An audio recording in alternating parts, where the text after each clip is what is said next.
हाँ जी। हाँ जी, नमस्कार जी। मैं लुधियाना से बोल रही हूँ। हाँ हाँ। मैंने वो आंवला तो बंद कर दिया था, हाँ जी। लेकिन वो जो 2-3 नए स्पॉट निकले थे वो अभी तक है। हाँ हाँ। नींबू मैं थोड़ा ले रही हूँ। मैंने सिर्फ ये पूछना है कि नवरात्रों में, क्योंकि मैंने कहा पता नहीं कब आपसे बात हो पाए ना हो पाए, हाँ जी। नवरात्रि आने वाले हैं, हाँ तो हाँ। उसके लिए मुझे पहले मैं हमेशा हफ्ता भर नींबू शहद के ऊपर और फिर फल वगैरह लेती थी।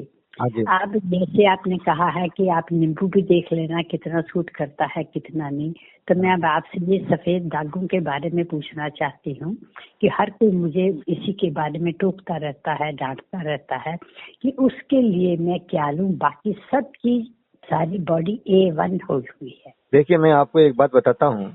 हाँ जी। आप बहुत पुरानी साधिका हैं हाँ और जी। आपको सब कुछ पता है। हाँ और जी। प्रैक्टिकली अपन ने ये देखा कि अपन हाँ जब भी जी। थोड़ा आंवला या नींबू वगैरह इसमें की चीज लेते हैं हाँ जी। तो वो उभड़ करके आ रहे हैं, बढ़ ही रहे हैं वो। या तो अपनी साधना इतनी तगड़ी होना चाहिए, हाँ जी। आर पार की लड़ाई वाली, हाँ कि जी। 9 दिन नहीं भले चाहे मेरे को 90 दिन लग जाएं, ये हाँ पूरे जी। शरीर में उभड़ करके सफेद हो जाए पूरा शरीर। और हाँ इसके जी। बाद मुझे पता है कि आंवला और नींबू जब अमृत का काम करते हैं तो हाँ घटना जी। ही है इसको, तो मुझे सोचना नहीं उसके बारे में। फिर भले ही मेरे किस्मत में जीवन में ये लिखा है तो पूरा शरीर सफेद क्यों ना हो जाए, तब तो अपन कर सकते हैं, आंवला और नींबू ले सकते हैं। लेकिन हाँ आप भी अभी अंदर से कमजोर हैं, हाँ डगमगाई हुई है अंदर से। जैसे जी। दाग बढ़ते हैं, स्पॉट आते हैं, तो आपको लगने लगता है कि ये तो कैसे हो रहा है, लोग टोक रहे हैं, मतलब इसको बोलते हैं डगमगाना। बिल्कुल तो सही। जब डगमगाहट में अगर अपन जी रहे हैं हम्म। तो ये 9 दिन क्या होता है, ये तो चुटकी में निकल जाएगा।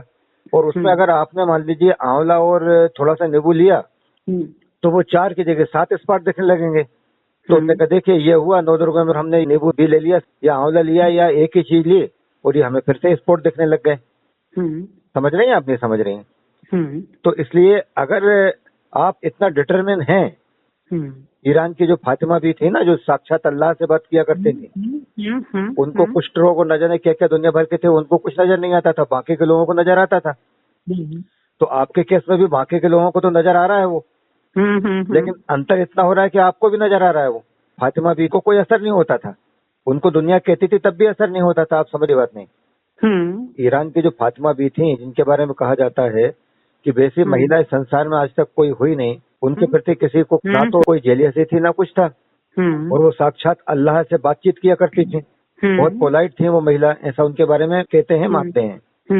तो उनको तो इतना ज्यादा समर्पण था कि अंदाजा लगाना मुश्किल है। वो कहती थी कि अगर मैं एकमात्र ऐसी महिला हूँ, मेरा सौभाग्य है कि मेरी अल्लाह से, मेरे प्यारे सखा से मेरी बातचीत होती है। तो ये रोग भी तो उसी ने दिया है ना मुझे, ये जो भी स्थिति आ रही है वही तो कर रहा है ना। उसने जब मेरे को कोई चीज दी है तो मैं उसको वापस कैसे कर दूं? इसलिए मैं तो नहीं कहूंगी, क्योंकि लोग बाग बोलते थे तुम जब अल्लाह से बातचीत करती हो तो बातचीत करते करते कभी उसको बोल क्यों नहीं देती हो कि ये तू वापस ले ले मेरे कुछ तो। ये लोग बाग बोलते हैं, टोकते हैं, तो वो मुस्कुरा करके बोलती हैं मेरे इतने प्यारे सखा ने जो सिर्फ मुझसे बातचीत करता है और किसी से नहीं करता, उसने अगर मुझे कोई चीज दी है तो मैं आखिर किस मुंह से, किस हिम्मत और किस ताकत से उससे कहूँ कि तू इसको वापस ले ले। उसने अगर मुझे कोई चीज दी है तो कुछ सोच समझ के दी होगी ना। मैं कौन होती हूँ उसको वापस करने वाली? तो वो इतनी मजबूत थी, स्ट्रांग थी महिला। अपने को इसे सच्चाई को स्वीकार करना पड़ेगा कि हम आड़े हैं तो हैं, तो देश बहन को इतने स्ट्रांग नहीं है। अदरवाइज ये तो जग जाहिर है कि आंवले से कभी नुकसान किसी को हुआ नहीं है, फायदा ही हुआ है। तो पहले तो ये मानना पड़ेगा कि इतनी बातचीत सुनकर के हम अब आंवला लेने लग जाएंगे, ये गलत चीज हो जाएगी। पहले हमें देखना पड़ेगा कि हम इतने स्ट्रांग हैं कि नहीं। अभी आपकी उम्र 80-82 जो भी चल रही है, लेकिन 80 साल की साधना में इतना रहने के बाद भी जरा आईने में, दर्पण में अपना चेहरा देखें। आप मानसिक रूप से कितने कमजोर हैं, कितने कमजोर हैं आप, कि अभी भी आपकी लो तो बचपन से ही इस भर में होना चाहिए, लेकिन बचपन में अगर वो लो लग गई तो सबको खुशी होती है कि इसका सब कुछ जीवन बहुत अच्छा गुजरने वाला है, और ये योनि भी और आगे का भी सब कुछ। लेकिन अगर इस समय ये बात की जाएगी कि आपकी लो ईश्वर में होना चाहिए, यानी हमारे रोग की तो बात कर नहीं रहे और हमसे बोल रहे हैं अब तो तुम राम राम जपो, अब तुम दुनिया से जाने वाली हो, कल परसों में खबर आ जाएगी कि सुदेश बहन खत्म हो गई, तो ये कितने गलत विचार हैं। वो लो तो उसमें होना ही चाहिए, चाहे अपन आज पैदा हुए हैं तब, और चाहे पूरे जीवन भर या 100 साल बाद भी होना चाहिए। तो आप देखिए कि इतना सब होने के बाद भी जैसे कि जो ज्ञान बांट रहे हैं लोग बाग, जहाँ जहाँ भी बांट रहे हैं, तप सेवा समरण का बांट रहे हैं या किसी और चीज का बांट रहे हैं, उन सबके अंदर भी यही चीज भरी पड़ी हुई है कि संसार के अंदर मेरा डंका कितना चल रहा है, मुझे लोग कितना मान रहे हैं, उसको कितना मान रहे हैं, मेरी टीआरपी कितनी, उसकी टीआरपी कितनी। भले ये बोलो मत, लेकिन अंदर तो भाव वही है। यानी आप ज्ञान बांट रहे हो तो, या कि आप अगर साधक साधिका हो, ज्ञान ले रहे हो तो, किरदार आपका जो भी हो, लेकिन संसार में तो आप लिप्त हो और ज्यादा लिप्त होते चले जा रहे हो। ये क्या हो गया? अब मेरे पास सुदेश बहन का फोन ही नहीं आया, अब किसी और का फोन ही नहीं आ रहा, तो मेरा मातम बन रहा है, मैं रो रहा हूँ। अब और ज्यादा फोन आते लोगों के, यानी तू कितना ज्यादा संसार में लिप्त है, तू उसी से नहीं उबर पाया अभी। तो कहने का मतलब ये है कि इतनी लंबी साधना के बाद भी ये इस बात का प्रतीक है कि सुदेश बहन अभी भी उस संसार में जबरदस्त लिप्त हैं कि संसार के लोग देखते हैं तो मुझसे क्या कहते हैं, वो लो जो है ईश्वर की तरफ तो है नहीं अपनी। तो वो लो अगर ईश्वर की तरफ होगी, और इसके बाद में वो आंवला वास्तव में नुकसान कर रहा था, इसकी जानकारी भार्गव जी को नहीं थी, हमने फोन लगाया था। तो क्या करें, वो भी तो इंसान ही है ना। नहीं थी उनको जानकारी, और वो कहते रहे कि आंवला बहुत फायदा करता है, ले लो, और नींबू तो अच्छा है, और मैंने ले लिया। तो नहीं थी तो नहीं होगी जानकारी। मेरे गुरु ने मेरे से बोला, योगी जी ने करवाया काम, गोपाल जी के माध्यम से करवाया, अखिलेश जी के माध्यम से करवाया, श्रद्धेय बीबी चौहान साहब के माध्यम से करवाया, या भार्गव के माध्यम से करवाया, मुझे क्या सोचना। मेरे को करवाया, मैं करने लग गई, या मुझे मना किया, मेरा अंतस नहीं बोल रहा तो मैं नहीं करने लग गई। तो मुझे मतलब किससे होना चाहिए, किससे मतलब होना चाहिए? उस प्रभु से। बस मुझे मतलब होना चाहिए कि उसके माध्यम से जो भी वो आए हैं मुझे बता रहे हैं, मुझे भार्गव नजर नहीं आ रहा, वो प्रभु नजर आ रहा है। मुझे जो है ना गोपाल शास्त्री जी नजर आ रहे हैं, ना अखिलेश जी नजर आ रहे हैं, ना बीबी चौहान साहब नजर आ रहे हैं, और ना मेरे को योगी जी नजर आ रहे हैं। मुझे कोई नजर नहीं आ रहे हैं, मुझे तो ईश्वर प्रभु नजर आ रहे हैं। तो वो मुझसे जो करवा रहे हैं वो मैं करूंगा या करूंगी, और अगर मेरा अंतस नहीं बोल रहा है तो मेरे अंतस का लिंक सीधा उससे है, तो मैं नहीं करूंगी। लेकिन और किसी का मुझे कुछ सुनाई नहीं देगा, क्योंकि लोगों का अगर आप सुनने लग जाओगे ना सुदेश बहन, तो किस्सा तो वही होगा ना, जैसे आप बच्चों की तरह बैठ करके सुनती हो ना। मैं लोगों को बोलता हूँ, ज्यादा महत्व किसका है? अगर 2 लोगों की तुलना की जाए, वैसे तो 3 लोग होना चाहिए, 2 लोगों की अगर तुलना की जाए, एक श्रोता और एक वक्ता, तो ज्यादा महत्व है श्रोता का। कि धीरज के साथ अगर आप श्रोता हैं तो आपका लेवल वक्ता से ऊपर हो जाता है। इसके बाद नंबर आता है वक्ता का, और अच्छे वक्ता होने के लिए पहले अच्छा श्रोता होना बहुत जरूरी है। जिस तरीके की आप हैं, आप श्रोता भी अच्छे हैं और वक्ता भी अच्छे हैं। तो पहले जिस तरीके से आप सुनती हो ना, बिल्कुल गुरु शिष्य की भांति, बच्चों की भांति, तो वो बहुत जरूरी है। तो ये जो आप सुनती हैं ना, ऐसा सुनती हैं जैसे कि ये चीजें कभी सुनी नहीं, भले चाहे जीवन में आपने इनको कई बार सुना होगा। तो अगर अपन बाहर के लोगों के कहने में आएंगे तो किस्सा वही हो जाएगा जैसे आपने कई बार सुना होगा।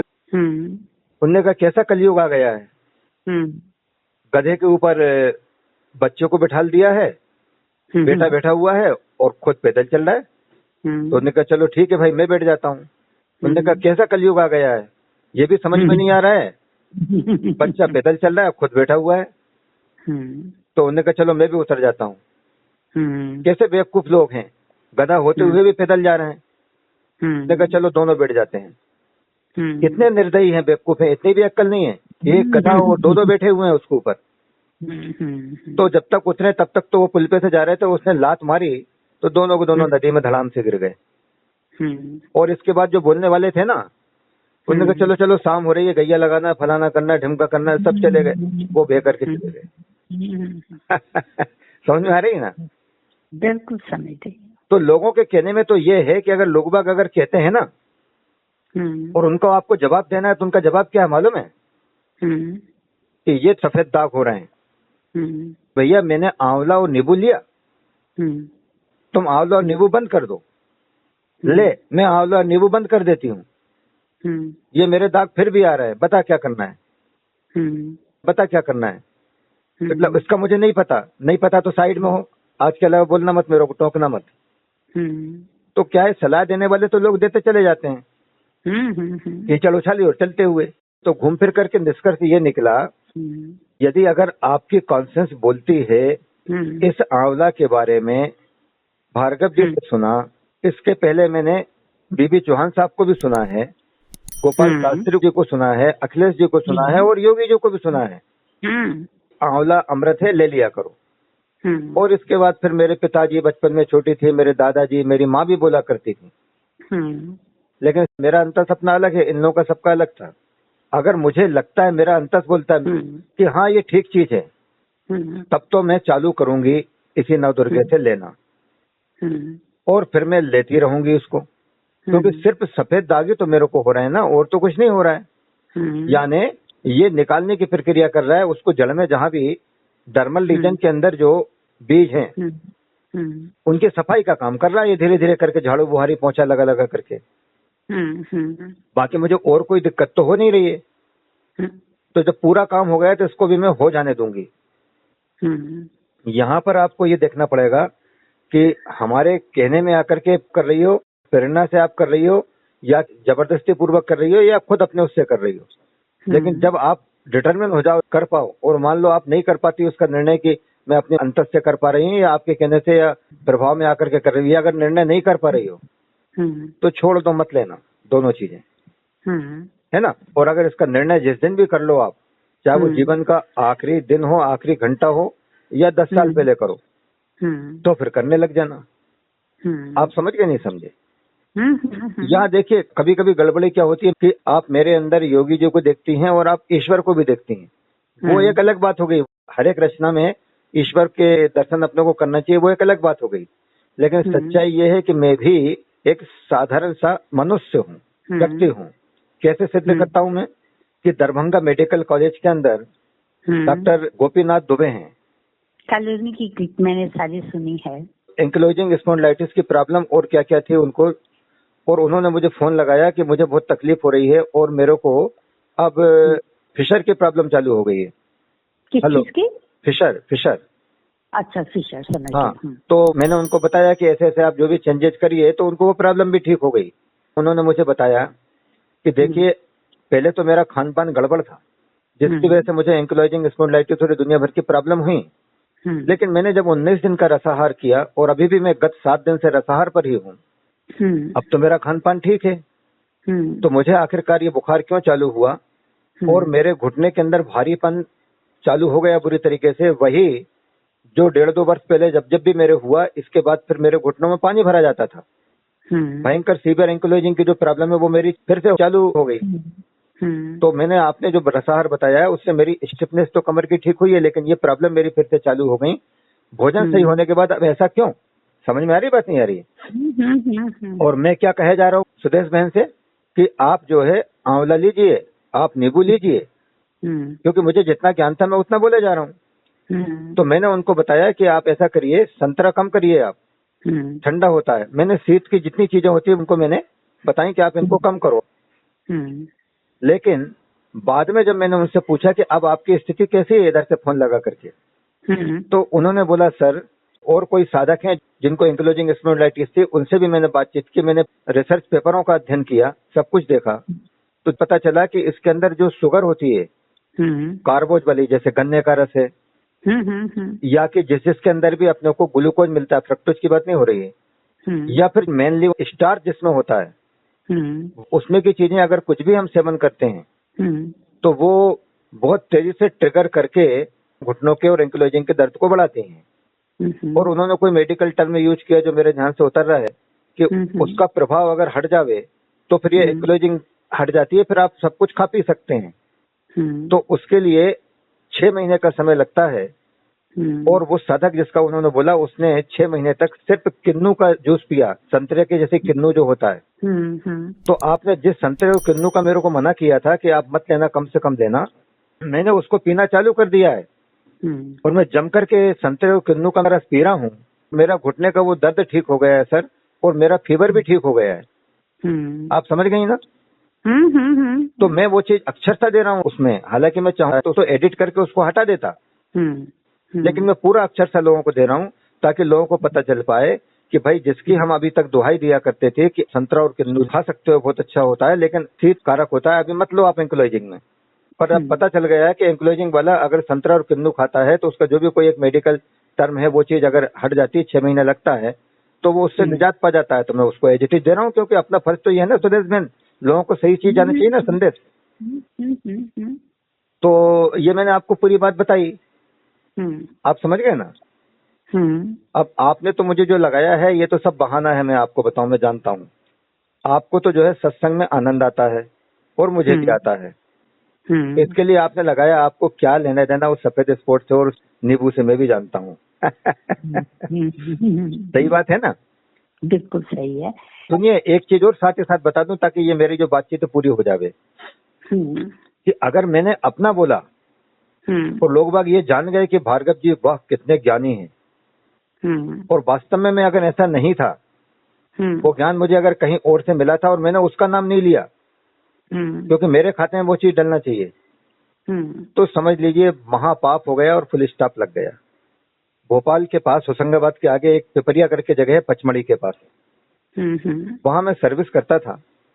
और मेरा ये शुरू से नेचर रहा है फैक्ट्री के अंदर, चाहे मैं कितने ऊपर की पोस्ट पे हूँ, works manager, production manager, general manager, GM works, जिस पोजीशन पे भी मैं पहुंच गया, लेकिन मेरी ये आदत रही कि मैं जो लेबर काम करते हैं ना, चाहे फिर बॉयलर में कर रहे हैं, चाहे फिर पंप हाउस में कर रहे हैं, चाहे फिर किसी मोटर के अंदर काम कर रहे हैं, जिस जगह भी कर रहे हैं, मैं उन मशीनों के पास, उन लेबर के पास जब कोई काम कर रहे होते थे मेंटेनेंस वगैरह, तो जैसे उनकी ड्रेस होती है ऐसे ही मैं फैक्ट्री की अपनी एक ड्रेस पहन करके उनके बराबर से जाके बैठ जाया करता था। खाली बैठता नहीं था, उनके साथ बैठ करके काम भी करवाता था, बिल्कुल लेबर की तरह। वो बहुत शर्माते थे, डरते थे, लेकिन मैं कहता था नहीं नहीं करूंगा, मैं बराबर काम करता था। तो उससे क्या होता था कि वो खुल जाते थे और खुल करके बातचीत करते थे। तो उनमें से एक लेबर ने एक किस्सा मुझे बतलाया, बाद में वो किस्सा मेरे कब काम आया। उस फैक्ट्री को छोड़ करके मैं देवास में जब एक फैक्ट्री के अंदर लगा, मैं बड़ी फैक्ट्री थी, एशिया का बिगेस्ट प्लांट बना था वो। इसके बाद फिर वो कहीं दूसरे और बने, सॉल्वेंट एक्सट्रैक्शन प्लांट था वो, तेल निकालने वाले, रिफाइनरी, ऑयल एक्सट्रैक्ट करने वाला प्लांट था।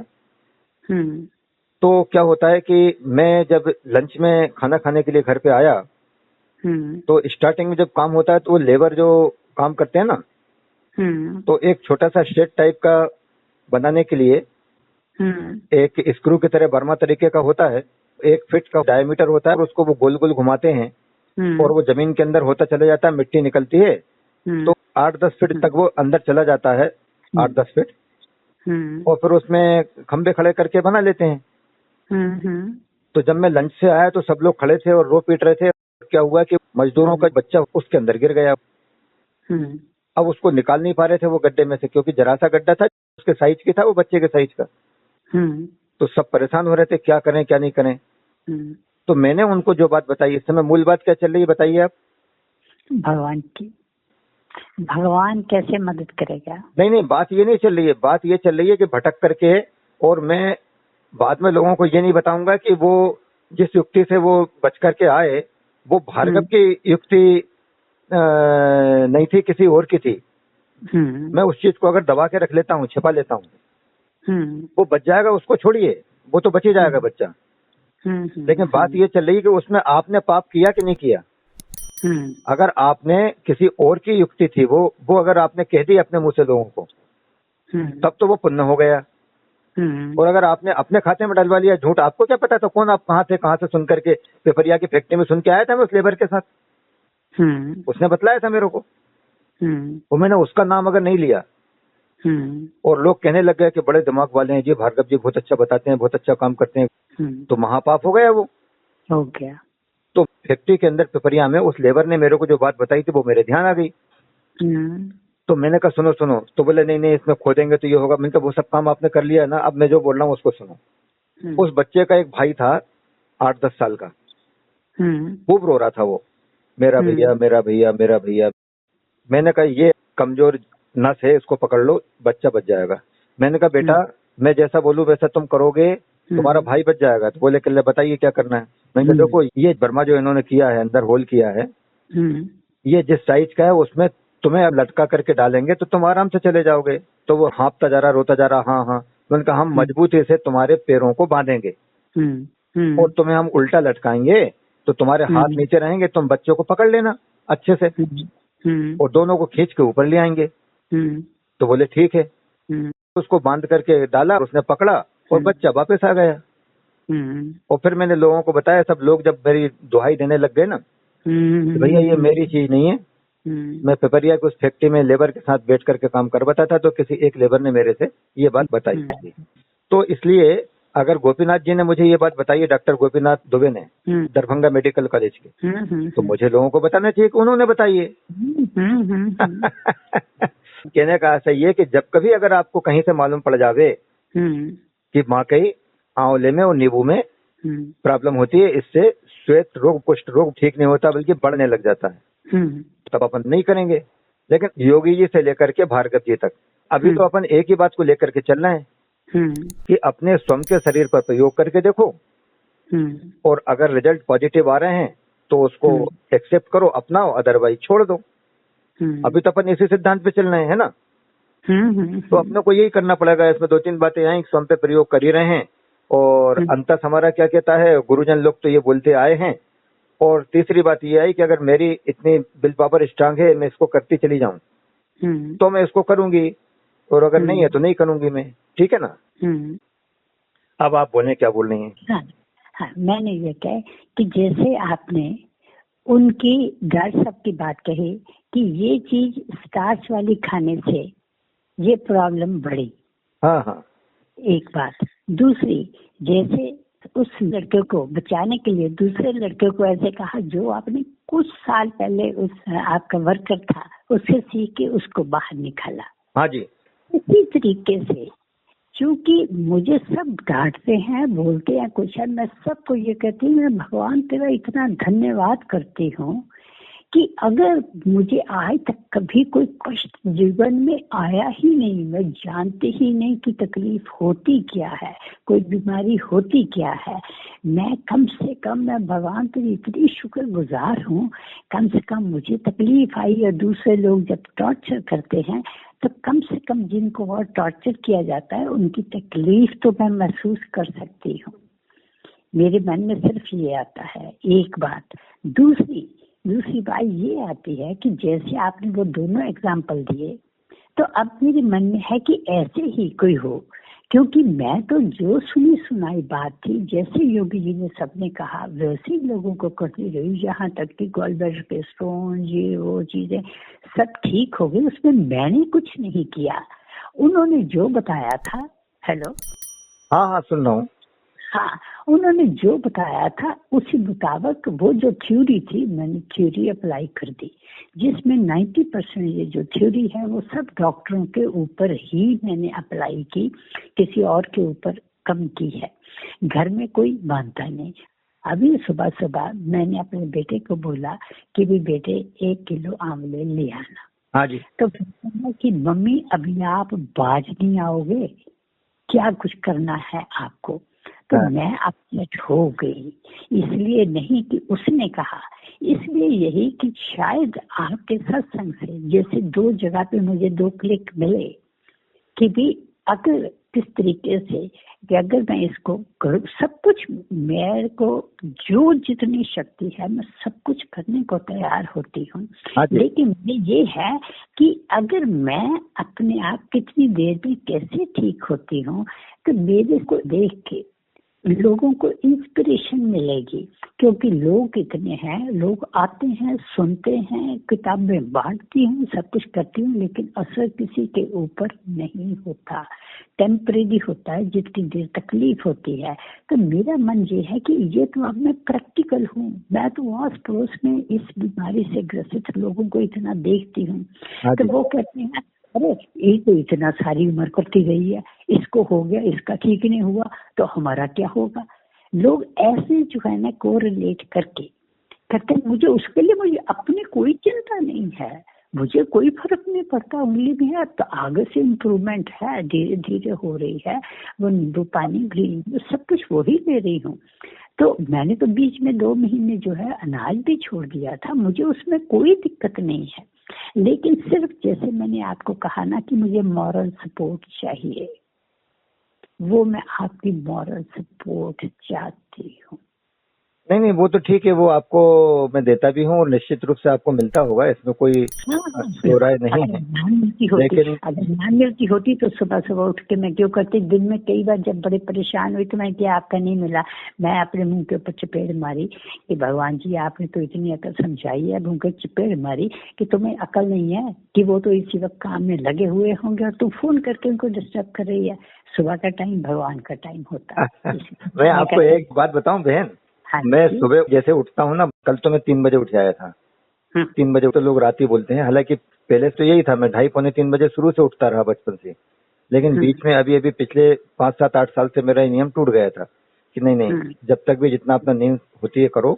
कल मैं 3 बजे उठ आया था, अभी भी मैं उठ जाता हूँ 3-4-5 जब भी उठता हूँ ना, इसके बाद मैं इस काम में लग जाता हूँ। कान में ईयरफोन लगा करके लैपटॉप पे काम कर रहा था मैं, और ये दिख गया आपका, क्योंकि मैं जनरली मोबाइल को उल्टा रख देता हूँ, डिस्टर्ब होता है ना, फोन बहुत आते रहते हैं, दिखते रहते हैं। अभी बाय द वे ये सीधा रखा हुआ था तो इसमें कई फोन आ रहे थे, उसमें एक सुदेश बहन का लिखा हुआ आया तो मैंने उठा लिया।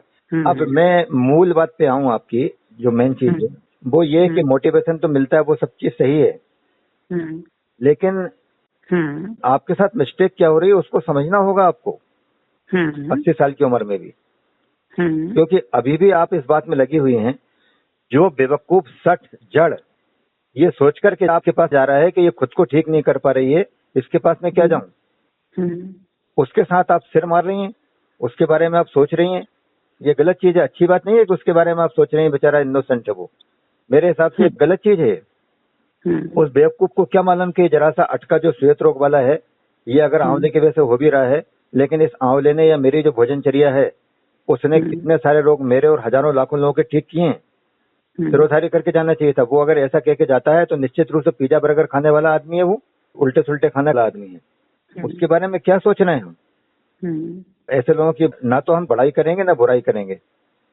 हमारी रामायण के अंदर, हमारी गीता जी के अंदर, हमारे वेद में, हमारे पुराणों में एक से एक अच्छी बातें लिखी हुई हैं, उनके बारे में चर्चा न करके और हम उस रावण की चर्चा करने के लिए बैठ गए। इतना प्रकांड पंडित था कि जब उससे जाके कहा गया कि चलो तुम यज्ञ को आहूत कराओ पुरोहित बन करके, और जजमान जो है वो भगवान श्री राम होंगे, और उनको आशीर्वाद दो कि तुम्हारा सर्वस्व नाश हो जाए, तुम समूल नष्ट हो जाओ, इस बात का तुम आशीर्वाद देना। ये जानकारी होने के बाद भी वो आता है और आकर के आहूत कराता है और आशीर्वाद देता है। तो तुम्हें क्या अधिकार बनता है भार्गव जी, इस तरीके से तुम रावण का गुणगान कर रहे हो? राम के बारे में तुम्हें कुछ नजर नहीं आया? या बाकी के जितने हमारे इष्ट रहे हैं वो नजर नहीं आए? जिसने सब कुछ किया कराया चौपट कर दिया, तुम उसका गुणगान करते हो? तुम्हें क्या अधिकार बनता है कैकेयी का गुणगान करने का? कैकेयी जैसी माता इस संसार के अंदर कोई पैदा नहीं हुई सुदेश बहन। भगवान श्री राम के श्रीमुख से ये बात निकली हुई है कि कैकेयी जैसी माँ इस संसार में कोई पैदा नहीं हुई। कौशल्या से जन्म होने के बावजूद भी यही कहते हैं भगवान श्री राम। लेकिन कैकेयी ने सब कुछ किया कराया चौपट कर दिया। एक जरा सी जो भी कुछ उनके अंदर का स्वार्थ या गलती है, जो भी उनकी लीला ईश्वर की थी, अपन क्या जाने। और उस छोटी सी गलती के कारण आज तक इस संसार में कोई भी अपने बच्चे का नाम कैकेयी नहीं रखता है। बिल्कुल सही। लेकिन उसके गुणगान हम करने लग जाएं कैकेयी के। हम कौशल्या के बारे में तो हमने जाना नहीं, माँ सीता के बारे में कुछ जाना नहीं, ना उनका हम बखान कर रहे हैं, तो ये महापाप हो जाएगा। हम जो है अर्जुन के बारे में तो जाने नहीं, लेकिन कर्ण की बड़ाई करने लग जाएं कि उस जैसा दानवीर कोई पैदा नहीं हुआ। छाती फाड़ करके खींच करके उसने वो दे दिया निकाल करके। जो भी कोई आता था उसकी प्राण भी अगर मांग ले तो पहले नंबर पे वो उसको देता था, सब कुछ जानकारी थी। ऐसा दानवीर कोई नहीं हुआ। अरे ये तुम क्या गुणगान करने लग गए? जिसके अंदर कौरवों के अन्न का रक्त प्रवाहन हो रहा हो, प्रवाहित हो रहा हो, बह रहा हो, तुम उसका गुणगान कर रहे हो। ठीक है, भीष्म पितामह रहे होंगे अपने जगह, जो भी रहे होंगे, लेकिन आज तो चले गए ना गुरु द्रोणाचार्य भीष्म पितामह दुर्योधन के पाले में। और उनका अन्न जल जब उनके अंदर प्रवाहन होने लग गया तो उन्हें नजर ही नहीं आया कि चीर हरण हो रहा है, द्रौपदी की लाज जा रही है। तो उनके गुणगान करने से आपको क्या निकलेगा? आप चाहो ना भीष्म पितामह के बारे में अगर बात करने लग जाऊं ना मैं बहन, और रावण के बारे में करने लग जाऊं, और कैकेयी के बारे में करने लग जाऊं, और कर्ण के बारे में करने लग जाऊं, तो मंत्र मुग्ध होकर के ऐसी टीआरपी जिसको कहोगे या कि मेरे इतने व्यूज बढ़ेंगे यूट्यूब पे, अंदाज लगाना मुश्किल है। मुझसे बड़ा आनंद आ रहा है कि नहीं आ रहा है? मुझसे बड़ा पापी कौन होगा? तो हमें कोई अधिकार नहीं बनता। जो अच्छे लोग हैं बता के गए, खाली हम उनका गुणगान करेंगे, उसमें अपना हम जाया करेंगे वक्त। ठीक है, कभी कभार कोई आ गया तो बिच्छू की तरह उसको आप बचाने की कोशिश करो, वो डंक मार रहा है, चल जाएगा। लेकिन अगर आप उन्हीं के बारे में सोचते रहेंगे तो कोई मतलब नहीं है। आप अभी 80-81 साल की हैं और मेरी जो उम्र है ना, अभी 62 पूरी हुई है, 63 चल रही है। लेकिन मैं अपने अनुभव से आपको बताता हूँ कि जो लोग भी आपको अनुसरण नहीं करते हैं और चले जाते हैं, उनकी बात कर रहा हूँ मैं। जो लोग अनुसरण करते हैं उनके मन में तो ये है कि इस माता ने इतने बड़े बड़े काम किए हैं, जरूर इसके मुंह से सुनने के लिए मिलेगा कि ये कुष्ठ रोग भी जो है आंवले की वजह से बढ़ता नहीं बढ़ता पता चल जाए। लेकिन हम माता का पल्ला छोड़ेंगे नहीं, वो बराबर संपर्क में रहेंगे। लेकिन जो लोग चले जाते हैं ये सोच करके कि तुम अपने आप को तो करके बताओ, पहले हमें ज्ञान दे रही हो, वो लोग कौरवों के पाले वाले हैं, उनका खान पान तामसिक है। उन लोगों में जीवन व्यर्थ करके आप अपनी यात्रा को क्यों रोक रही हो? अच्छी खासी यात्रा यहाँ तक पहुंच गई है, ईश्वर मुस्कुरा रहे हैं, देख रहे हैं, और तुम वापस पीछे इन लोगों में उलझी हो। तो ये मिस्टेक है, इसके बारे में विचार करना। आप ये नहीं करना है, अपने को विचार करना है। मौका मिल जाए अगर मुझे, आप बहुत बोल रहे हैं मुझे मौका दें, तो मैं भी बहुत सारी ज्ञान की बातें अभी बताऊंगी, बहुत अच्छी अच्छी, ताकि लोगों को पता चले। मेरे इसमें वीडियोज है ना, मैंने कहीं नहीं बताया कभी भी, आप देखना कि कितना क्या क्या मैंने अर्थ धन संपत्ति के रूप में लोगों को क्या क्या मैंने मदद कर दी, वो नहीं बताया, चुपचाप ही रखा है, नहीं बताया। क्योंकि मुझे मालूम है उससे और भटकाव होगा, यात्रा आगे नहीं बढ़ेगी, संसार के अंदर और भटकना हो जाएगा। तो कोई सेंस वाली बात नहीं है। अपने को अपनी जो चूक है उसको हटाना चाहिए, यहाँ चूक हो रही है। और इसके बाद अपने को उनमें भी नहीं रमना जो अच्छे तरीके से ठीक होके जा रहे हैं ना। दर्पण की तरह बन जाओ, बिल्कुल दर्पण की तरह बन जाओ। बस जैसे दर्पण के सामने से निकलती है ना बारात, तो ले जाएंगे दिल वाले दुल्हनिया ले जाएंगे, बस बज रहे हैं डोम डमारे, डांस हो रहा है। और जैसे वो हटे, इसके बाद राम नाम सत्य है, राम नाम सत्य है, आरती निकल गई ना। उसका दाग था दर्पण में, ना इसका दाग था, बेदाग बैठा हुआ है वो। ठीक होने वाले भी चले गए और जो विश्वास नहीं कर रहे हैं वो भी चले गए। और सुदेश बहन क्या कर रही है? सुदेश बहन मुस्कुरा रही है, दोनों को देख करके मुस्कुरा रही है। ये होना चाहिए। लेकिन अभी ये नहीं है। अभी मन में ऐसा लग रहा है मेरे को कि मैं इतना सब कुछ बांटती हूँ, किताबें देती हूँ, सब कुछ देती हूँ, सामान देती हूँ, मैं ज्ञान भी देती हूँ, लोगों को बताती भी हूँ, लेकिन सुनने तैयार नहीं होते। क्या करूँ? मेरे अगर ये दाग हट जाएं। नहीं, ये मेरे मन में नहीं आता। हाँ, मेरे मन में ये आता है कि भगवान ने मेरा कर्म यही नियत किया है कि तुम करते जाओ, जिसने ले लिया वो भी ठीक। ये नहीं आता ना, ठीक, ये नहीं आता। ये तो कोरी ज्ञान की बात आप कर रही हैं बहन। ये अगर आता होता ना कि तुम करते जाओ जिसको जो भी हो, तो ये बात यहाँ से स्टार्ट ही नहीं होती। और पूरे टाइम पर जो चल रही है ना, थोड़ी मेरी कड़वी बात जरूर लगेगी, मैं आपको समझा रहा हूँ। अगर मेरे अंदर आप उसी सखा को देखती हैं, ऊपर वाले को, तो उस तरीके से देख करके आप श्रवण करें। अगर ये भाव होता तो ये चीज आती नहीं। इसके बाद तो फिर मन में ऊपर से कह करके नहीं, अंदर से आना चाहिए, ऊपर से नहीं कि क्षमा करो गुरुदेव, क्षमा करो, क्षमा करो, माफ करो मेरे को, हे ईश्वर परब्रह्म परमात्मा माफ करो, आज तो आपने मेरी आंखें खोल दी। वो भाव आना चाहिए था। और वो भाव जिस दिन आ गया ना सुदेश बहन, हाँ जी, ये दाग हट जाएंगे, आपकी अश्रुधाराएं बहेंगी और आप देखोगे कि ये हटा, एक दाग हट गया। और क्या हुआ? माता बोलते नहीं रही, अरे भैया मैं क्या बताऊं, ये दूसरा दाग भी जा रहा है, देखो झुरझुरी हो रही है मेरे त्वचा में, और ये भी गया, तीसरा भी गया, चौथा, ये तो मेरे क्या हो रहा है? आप समझ रहे नहीं समझ रहे? बिल्कुल ठीक। वो भाव जागृत होना चाहिए, वो चीज आना चाहिए। बाकी की सब चीजें ये यात्राएं रोकने वाली चल रही हैं, यात्रा रुकना नहीं चाहिए। हाँ, ये रुकने वाली चीजें हैं। बिल्कुल ठीक, बहुत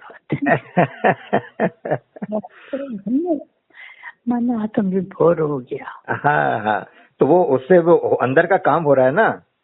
काम कौन सा है? वो यात्रा वाला, वो काम हो रहा है, वो होना चाहिए। बिल्कुल सही, बिल्कुल ठीक। भटक तो जाता ही है ना, है तो इंसान, भटक जाना तो इंसान की वो क्या बोलते हैं ना, स्वभाव है ना। हाँ, वही बात है।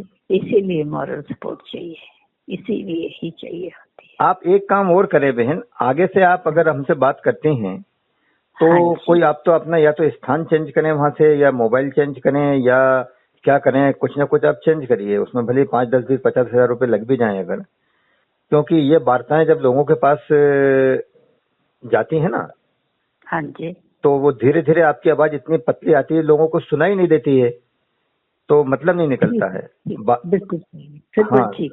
तो मैं बिल्कुल कमरे में बैठती हूँ, मैं ऊपर में बैठा करूँगी। हाँ, जहाँ भी बैठेंगी पहले बच्चों से बोल करके मालूम करो कि मेरे जीवन की बस खाली एक ही ख्वाहिश रह गई है, देख जरा 50,000 में आता है कि 1 लाख में आता है, और मुझे लाके सुना दे, भले ही वो 1,000 का है, कि जिससे तेजी से आवाज स्पीकर की निकलती हो, बस मेरे को वही चाहिए और कुछ नहीं चाहिए। तो वो क्या है, वो चीज अगर जाएगी ना दुनिया में, तो वो हजारों हजार साल तक काम आएगी, न जाने कितने लोगों के। अदरवाइज ये पतली पतली आवाज जब आती है ना, समझ में नहीं आता लोगों को। तो जो इसके जानकार लोग हैं वे तो कान लगा करके, आंख बंद करके, दरवाजा बंद करके सुन लेंगे। बाकी के लोग जैसे अभी आप बता रही थे ना, वो चले जाते हैं, कहते हैं तुम खुद ठीक होके बताओ। 90% लोग हैं वो ऐसे चले जाएंगे, छोड़ो बहुत लगी हुई, दूसरी दुकान पे चल के सामान खरीदते हैं और उसका सुन लेंगे, उसका सुन लेंगे। तो वो उस चीज से महरूम हो जाएंगे, जो कोहिनूर हीरा है उससे महरूम हो जाएंगे, उन चीजों से। बिल्कुल ठीक। आपका मैं बहुत समय ले लेती हूँ। हाँ नहीं, कोई बात नहीं है जी। बस ये है कि इतना समय अपना जो जाता है ना, ये लोगों के काम आवे। अभी तो आपके पास एक आकर के गया, लेकिन ये जब चीज जाएगी ना, और अगर अच्छी तरीके से बन करके जाती है, तो फिर ये करोड़ों अरबों लोगों के हमेशा काम आता रहेगा। इसलिए मैं कहता हूँ कि आप उस सिस्टम को थोड़ा चेंज करिए। ठीक है, बिल्कुल सही। ठीक है बहन। हाँ जी, लेकिन बहुत बहुत धन्यवाद, अंदर मन से, आत्मा से आपका बहुत बहुत धन्यवाद। हम कौन है आपको ये तो पता होगा, नहीं तो मैं बतला देता हूँ आज। हाँ जी। मैं वही ग्वाला जो विक्रमादित्य के टीले के ऊपर, हाँ, उस पे जाके जब वो ग्वाला बैठ जाए तो लिंक उससे स्थापित हो जाए और पूरा एकदम न्याय और ज्ञान की बातें निकलने लगे, और जैसे वहां से हट जाए तो हम वही ग्वाले हैं। क्योंकि जब लिंक उससे स्थापित होता है ना, तो जैसे प्रश्न आते हैं उनके उत्तर होते चले जाते हैं, और इसके बाद फिर वही उसी धरातल पर, बस वही है और कुछ भी नहीं है कि नहीं? समझ में आया ना? बिल्कुल। तो अपने को क्या चाहिए? अपने को भी वो लिंक तो चाहिए। वही पहुंच गए हैं है जी।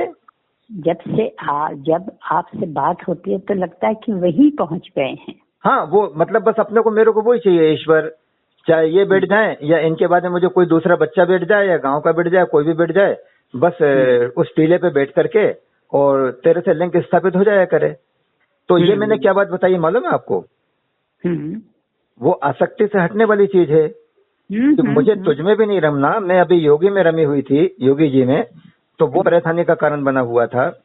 इसके बाद में फिर मैं जो अपने चाहने वाले आते हैं जिनको ठीक कर रही हूँ, वो फिर जो ठीक नहीं हो रहे हैं मेरे बारे में बोल के जा रहे हैं कि तुम अपने आप को करो, उनमें भी आखिर में आसक्त तो थी।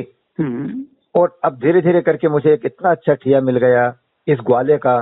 तो है परम प्रभु परमात्मा, इससे भी मेरी आसक्ति हटा देना। बिल्कुल सही। धीरे धीरे जब छूट जाएगी तभी ऊपर पहुंचेंगे ना। हाँ बिल्कुल। है तो आसक्ति ही, चाहे ज्यादा चाहे कम। हाँ, हम इस संसार में आए, सच्चाई को मानना पड़ेगा। डिटैचमेंट टाइप अटैचमेंट हम रखेंगे, हमारी चर्चाएं चलेंगी, लेकिन जो सात्विक अच्छे लोग हैं उनसे चलेंगी। जो लोग हमको नहीं मानते हैं और हमें दरकिनार करके चले जाते हैं, हम उनके बारे में नहीं सोचेंगे। बिल्कुल सही, बिल्कुल ठीक। ठीक है बहन, रखें? हाँ जी, रखे। बहुत बहुत धन्यवाद। अच्छा, प्रणाम बहन, प्रणाम प्रणाम। जीवन सफल हो आपका। हाँ जी, प्रणाम प्रणाम।